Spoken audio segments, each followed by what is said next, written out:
After visiting France in 1946 and finding it the perfect place to pursue his artistic ambitions, Jean-Paul Riopelle decided to settle in Paris the following year.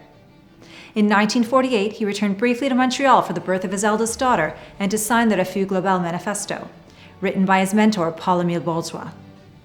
In Paris, Riopelle felt freed from the oppressive weight of the Grande Noirceur, or the Great Darkness, the period during which the Catholic Church and Premier Maurice Duplessis imposed strict control over Quebec society from 1944 to 1959.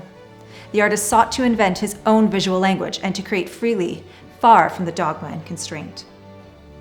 Riopelle's artistic evolution between 1949 and 1955 is particularly striking. His early paintings from this time reflect the lingering influence of French Surrealism, which he gradually distanced himself from by the end of the decade.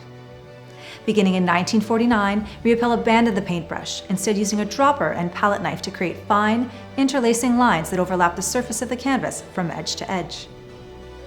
Riopelle began his mosaic series, including the spectacular painting Sans Titre in 1950.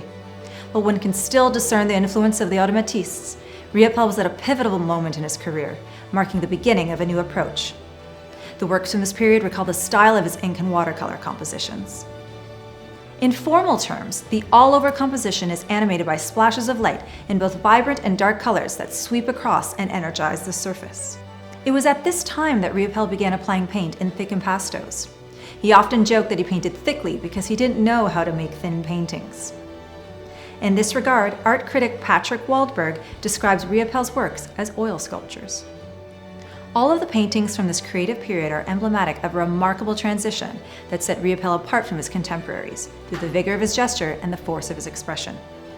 For him, what mattered above all was intensity, an intensity matched by his extraordinary mastery of the medium and his unfailing sense of composition.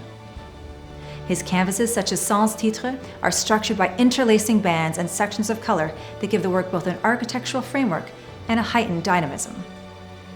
Sans Titre was acquired directly from Riopelle in 1950 in lieu of rent for the artist's studio in Paris. It remained in the same collection until 2007, when a Calgary gallery was entrusted with the oil on canvas. Cal Liebert is privileged to be offering the painting in the fall auction on November 26th.